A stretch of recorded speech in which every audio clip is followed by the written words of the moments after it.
Assalamualaikum warahmatullahi wabarakatuh. Perkenalkan, nama saya Rodiatul Jumiati, NIM 1910106085.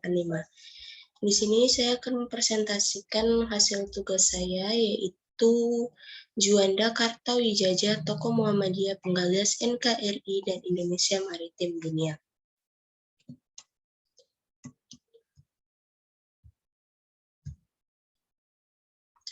Penggagas konsep NKRI adalah seorang tokoh Muhammadiyah, yaitu Juanda Kartawijaya.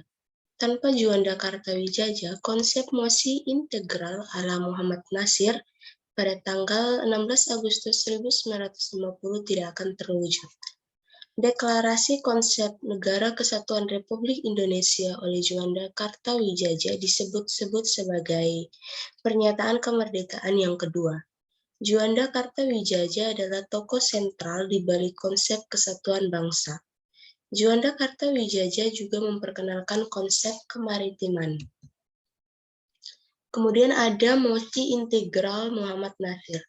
Melalui mosi integral, Muhammad Nasir memiliki jasa besar dalam menyatukan Indonesia sebagai sebuah negara kesatuan yang utuh.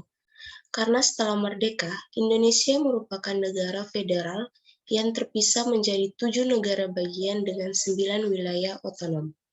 Dalam Capita Selecta II pada tahun 1957, Muhammad Nasir menyatakan bahwa mosi integral ialah kesadaran bersama seluruh rakyat Indonesia di wilayah federasi untuk bersama-sama bersatu dan kompak menanggung segala akibatnya sebagai satu kesatuan yang utuh. Nasir menyelesaikan 2/3 konsep Indonesia yang kemudian disempurnakan oleh Juanda. Kemudian ada deklarasi Juanda menyelamatkan dunia. Dalam pengajian bulanan PP Muhammadiyah di Jakarta, Jumat 7 Desember 2018, Dekan Perikanan dan Kelautan Universitas Pajajaran, Dr. Yudi Nurul Ihsan menyatakan bahwa dunia internasional layak berterima kasih pada kader Muhammadiyah bernama Juanda Kartawijaya. Yudi menganggap deklarasi Juanda berhasil menghindarkan dunia dari kekacauan geoekonomi dan geopolitik. Ditetapkannya deklarasi Juanda 1957 oleh PBB sebagai hukum laut internasional pada Konvensi Hukum Laut Ketiga atau UNCLOS tahun 1982. Otomatis meminimalkan resiko konflik yang ditimbulkan oleh negara yang secara sepihak melanggar UNCLOS dengan membawa pedoman ganjil. Misalnya pada kasus perebutan Natuna di mana Tiongkok membawa klaim sepihak melalui pedoman 9 Dash Line yang sangat subjektif. Kemudian yang ketiga ada deklarasi Juanda untuk konsep kemaritiman.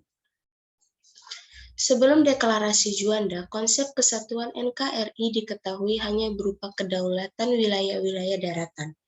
Pada wilayah laut, kepemilikan Indonesia hanya diukur sejauh 3 mili dari garis pantai sesuai hukum teritorial ZN Maritim Kringin Ordonantis pada tahun 1939. Artinya, semua lautan di luar 3 mil garis pantai yang berada di antara pulau-pulau Indonesia adalah milik laut internasional dan bebas dieksploitasi oleh kapal asing. Dalam Indonesia Beyond the Water's Edge, Managing NRC Village States pada tahun 2009, John G. Bachar mencatat peraturan 3 mil yang ditetapkan Belanda sejak 1880 itu diambil dari acuan Inggris sebagai kekuatan maritim terkuat pada zamannya. Akibatnya, konflik laut di lepas 3 mil garis pantai antara pelaut asing dengan kerajaan lokal maupun negara dengan mayoritas perairan pun sering terjadi.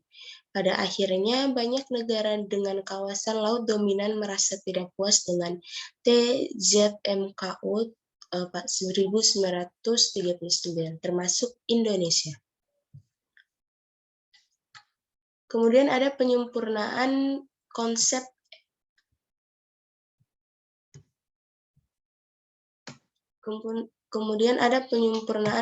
NKRI bernama Deklarasi Juanda.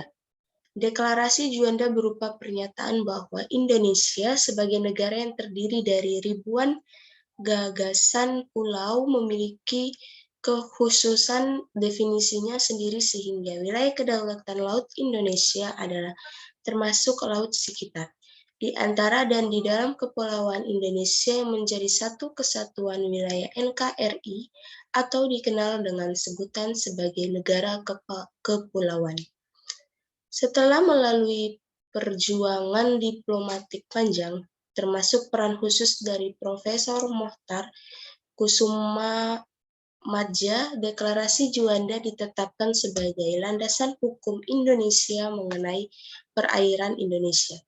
Ditetapkannya landasan hukum itu terangkum dalam Undang-Undang Nomor 4/PRP/1960 yang kemudian diterima dan ditetapkan oleh Perserikatan Bangsa-Bangsa atau PBB dalam Konvensi Hukum Laut ketiga atau UNCLOS tahun 1982 sebagai hukum laut internasional. Yohanes Leatamia dalam Pengaturan Hukum Daerah Kepulauan tahun 2019 mencatat Deklarasi Juanda sebagai penegasan bahwa wilayah laut dan daratan Indonesia merupakan satu kesatuan dalam filosofi tanah air. Dengan ditetapkannya Deklarasi Juanda, maka wilayah NKRI yang semula berdasarkan TZMKO 1939 hanya sebesar 2,1 juta kilometer persegi, berubah drastis menjadi 5,4 juta kilometer persegi.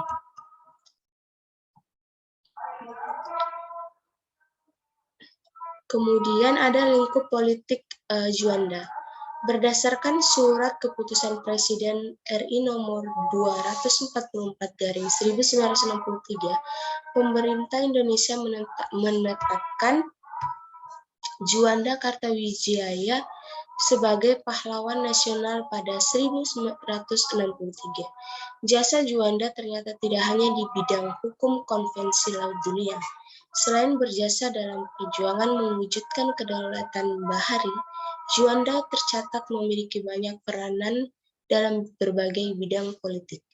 Dalam mengenal pahlawan Indonesia, Arya Ajisaka menyebut setelah selesai mengabdi pada 1937, Juanda bekerja menjadi tenaga ahli Jawatan Pengairan Jawa Barat dan anggota Dewan Daerah Jakarta. Pada catatan lain, dalam masa-masa setelah proklamasi pada 28 September 1945, Juanda berhasil memimpin elemen pemuda Indonesia untuk berperang mengambil alih jawatan kereta api dari penjajah Jepang, sehingga kemudian dirinya diangkat sebagai ketua jawatan kereta api di wilayah Jawa dan Madura. Dari menjadi ketua jawatan kereta api inilah karir Juanda terus naik hingga menjadi Menteri Perhubungan. Selama hidupnya, Juanda tercatat 17 kali duduk di kabinet pemerintah dengan berbagai jabatan seperti Menteri Perhubungan, Menteri Pertahanan, Menteri Pekerjaan Umum hingga Perdana Menteri jabatan terakhirnya.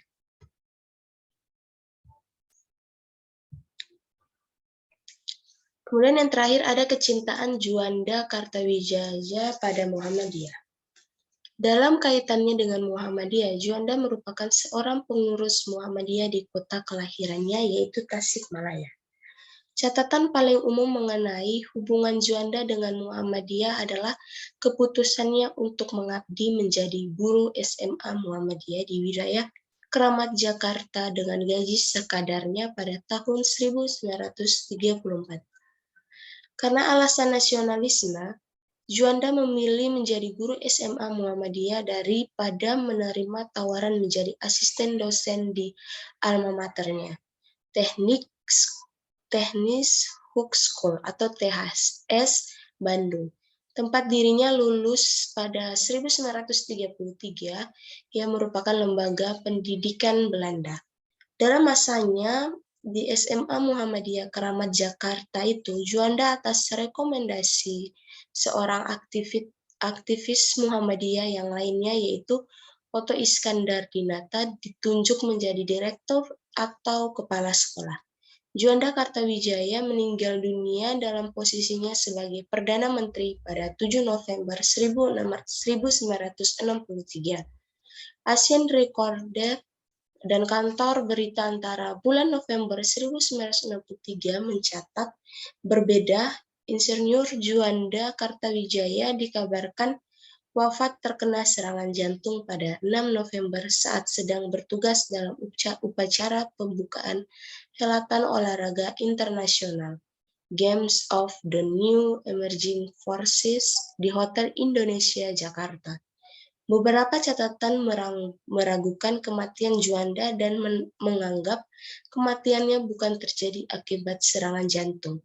Atas berbagai jasa yang diberikan oleh pemilik status jenderal titular bintang 4 tersebut, nama Juanda diabadikan sebagai bandara di Surabaya dan Taman Hutan Raya di Bandung, Jawa Barat, dan nama berbagai sarana umum di berbagai kota di Indonesia.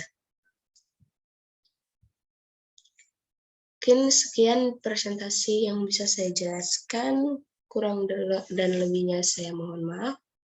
Wassalamualaikum warahmatullahi wabarakatuh.